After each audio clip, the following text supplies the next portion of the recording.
This is episode 7. We spared no expense. I'm Mark Denny. I love movies, and I'm all about the movie going experience.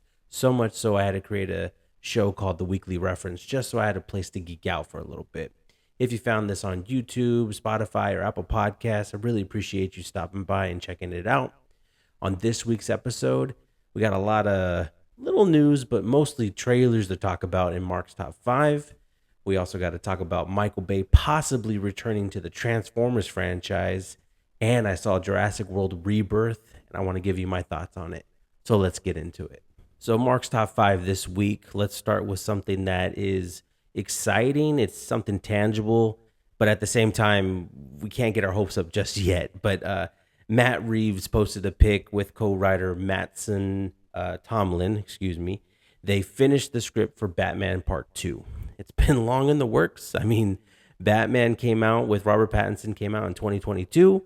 We've been waiting, wondering where's the sequel, where's the script, and James Gunn has been defending Matt Reeves and all that stuff. And finally, we have a script. Whatever iteration it is, whatever draft it is, we have no idea. Also, it doesn't mean much until James Gunn reads it and approves it, and then they'll go into production. So right now is just something that has been written. We can get excited, but we don't know if it's going to go into another draft or whatever the case may be. James Gunn has to approve it. That's just the way it works. And if he doesn't like the story, and by all accounts, in all the interviews, because people wanted to ask, he hasn't read it yet. So take a deep breath. Let's see what happens. But hey, at least it's been written. Amazon and MGM Studios released the first trailer for Project Hail Mary starring Ryan Gosling. This is directed by Chris Miller and Phil Lord. And it looks like a fun astronaut movie in the vein of The Martian, which is the same author of Project Hail Mary wrote The Martian. So you get those vibes. They really relied heavily on the humor aspects of it. And so, I wanted them to tone that back a little bit. It looks like a space adventure. I don't know much about it. I know a lot of people have been praising the book. I was actually quite surprised that they gave us a 3-minute trailer as opposed to like a 1.5-minute teaser, considering that this movie doesn't come out for another 8 months, March 20th, 2026. So, hey, more than I expected. I liked what I saw. Can't wait to see it in full. Paramount Pictures also released the trailer this week for The Running Man, starring Glenn Powell, directed by Edgar Wright. This one comes out in November 7th, 2025. That's a pretty reasonable time frame to get excited. It looks like a lot of fun.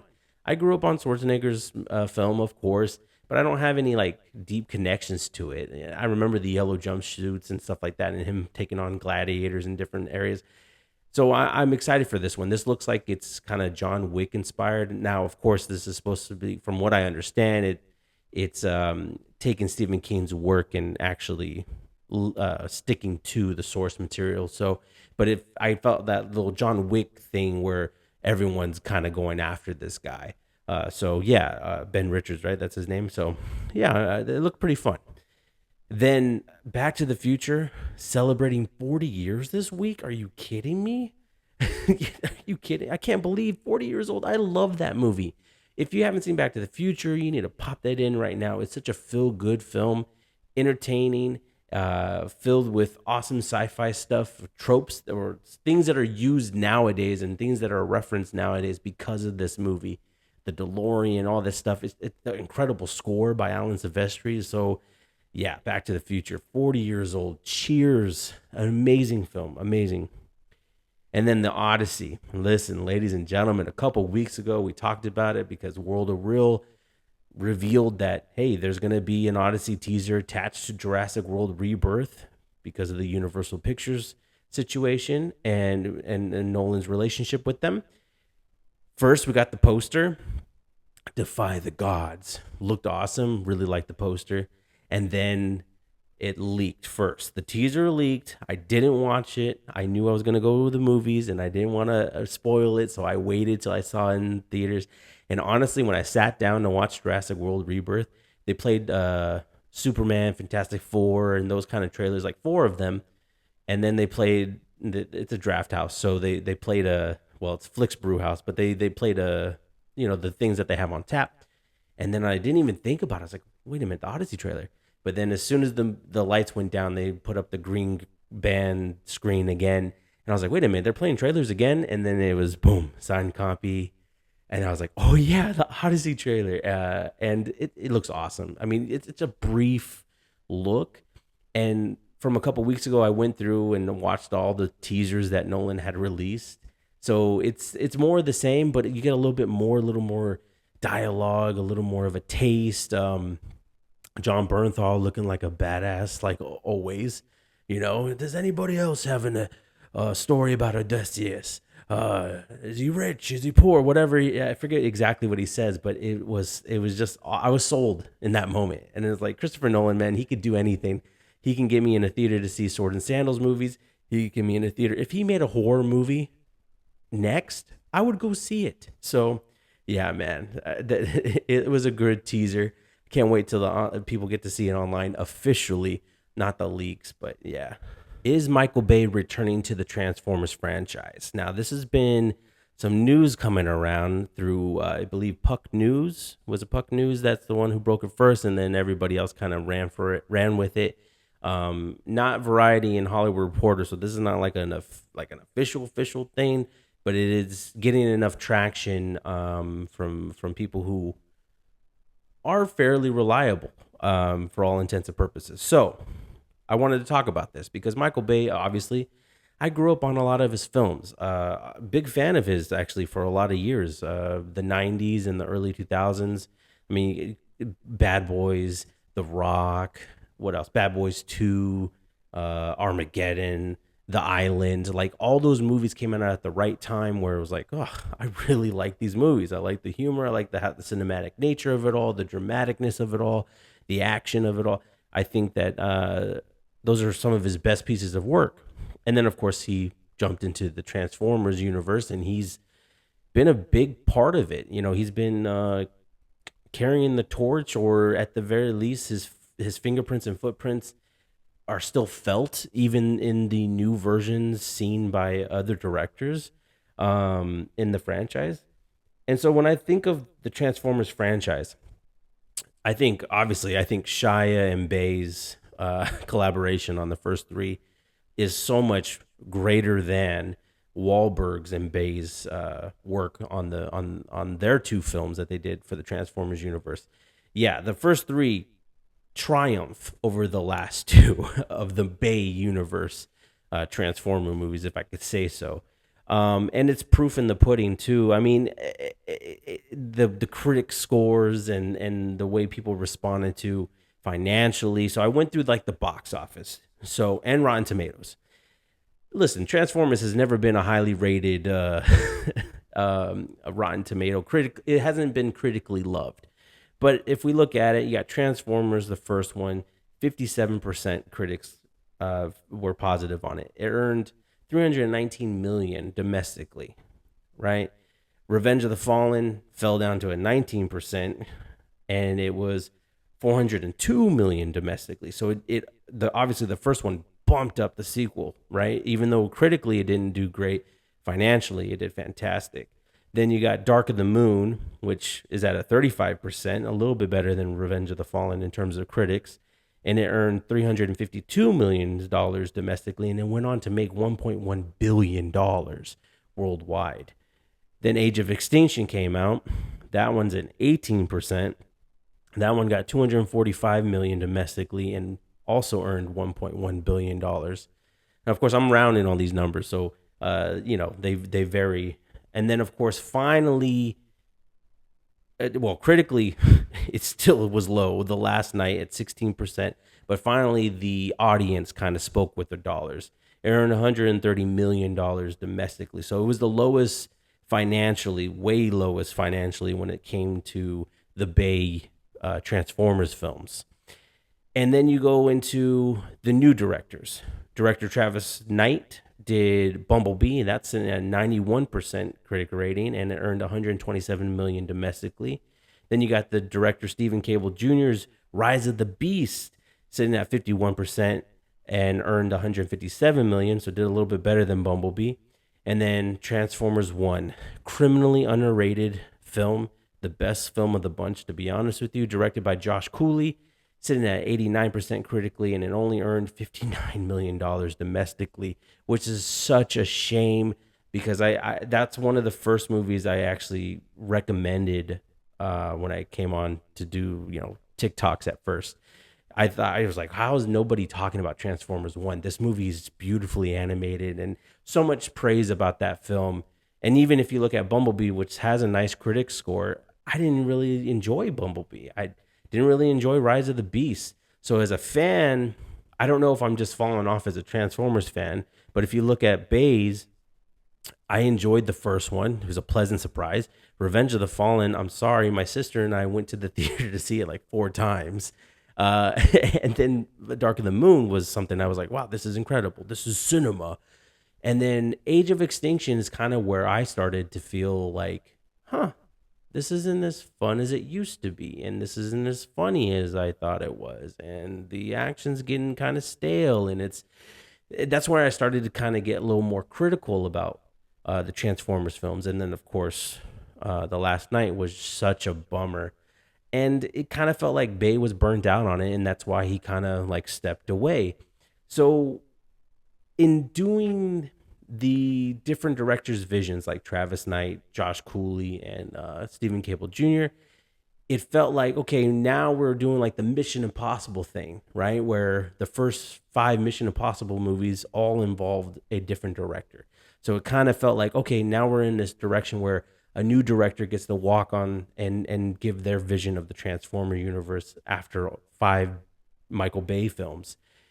And it didn't quite work out financially. And it didn't do anything new. And unfortunately, like I said, Transformers 1 didn't do as good as it should have. The pro to this is maybe Michael Bay coming back means he has a solid idea. Maybe he feels re-energized and it's going to be like something new, but maybe not. Who knows? The con could be that they learned the wrong lessons. They're all thinking about the money and they're ego tripping in a bit, and like it or not, Michael Bay's Transformers films are highly successful. So from the perspective of Paramount, obviously they're like, well, yeah, if Michael Bay has an idea, let's do it. And of course, Rise of the Beast teased a G.I. Joe crossover with Transformers, and Michael Bay, in doing his films, have really emphasized the military aspects in relation to the Transformers. So maybe that idea caught his attention and said, I would love to do the crossover film. And that's why he wants to come back, because of his relationship with the military. It just kind of makes sense if that's kind of the direction he's going to go in. Like I said, like it or not, Michael Bay's fingerprints are all over these films. He set the tone. He established the military relationship between the military and Transformers. And, I'm of the mindset that I think we should be doing new and fresh takes on Transformers, including the cast. I think that we should have new directors in, new writers in, new cast members in, because I think it gets kind of stale with recurring, or at least at the very least, like I felt like Mark Wahlberg's was like, should have been a one and done, and then they should have done something completely different with the fifth one. I enjoyed Shia LaBeouf's, all 3 of his films. Listen, and as I got older, Revenge of the Fallen, obviously I see all its faults and stuff like that, but I had a lot of fun with the character Sam Witwicky in the Transformer universe. So yeah, I don't know if this is good news, bad news, what say you, but yeah, Michael Bay might be coming back. Let's see what happens. Jurassic World Rebirth comes out in theaters this weekend. It stars Scarlett Johansson, Jonathan Bailey, and Mahershala Ali. It's directed by Gareth Edwards, who directed Godzilla and Rogue One. And so here we are, we're with this new Jurassic World crew, new cast, new director, feels fresh. David Koepp, who wrote the first Jurassic Park, is back to write this one. And there's a lot of winning pieces, a lot of winning combinations here to make this movie favorable or likable. And Rotten Tomatoes right now, as of this recording, and it's sitting at 53%, which is mixed, right? A lot of critics are mixed. A lot of people that I listened to were mixed or didn't like this movie at all. And what I will say, because I honestly am leaning more positive, it's the beginning that doesn't work for this movie. That's the thing I had the biggest issue with. Now, the opening notwithstanding, there's something really you're asking me to suspend a lot of disbelief in the beginning of this film. It's a brief moment, but it's also like one of those like, come on, we couldn't think of anything else to do. And I'm not gonna spoil what it is.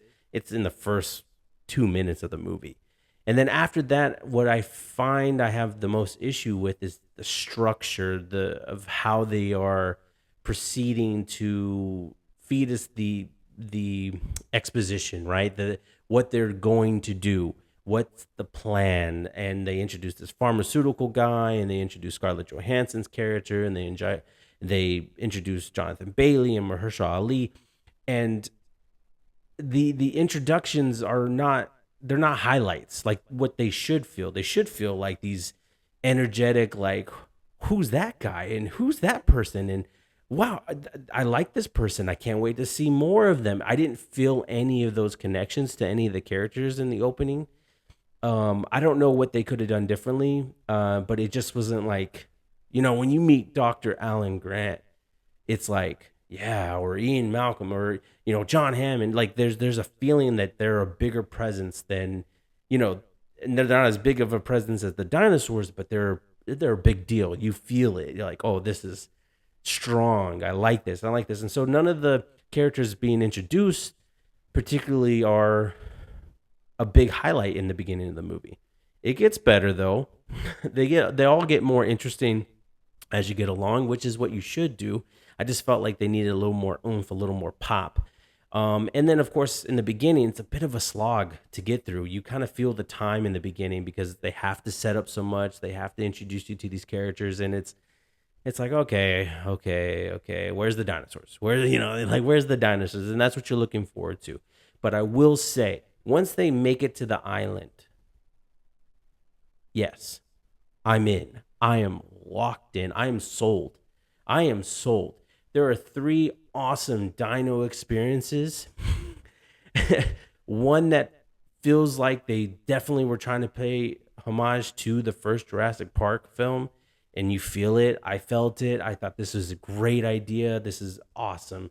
Then there's an exciting interaction with the dinosaur that I was like, ooh, I was really into. It was very Tomb Raider inspired. And then there's another one involving a T-Rex that was honestly gripping. All 3 of these interactions I felt like were really great and really nicely shot, really nicely acted. Got to know more about the characters through these moments of action, right? Of this particular of what they're trying to achieve, but each character gets a moment to kind of show their true colors.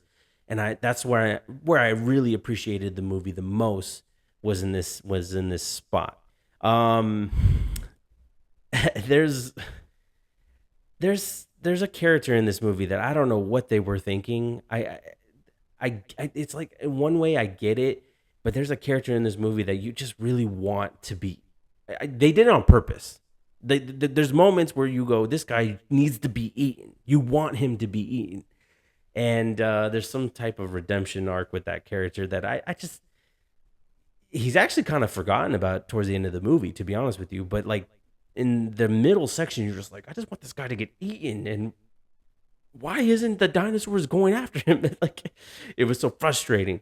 But yeah, between him and the beginning of the film, those were kind of the weaker elements. I enjoyed the family that's introduced. However, there was a part of the movie where I kind of felt like, I don't know what I'm more interested in. Am I more interested in seeing how this family survives, or am I interested in what Scarlett Johansson's doing with Jonathan Bailey's character?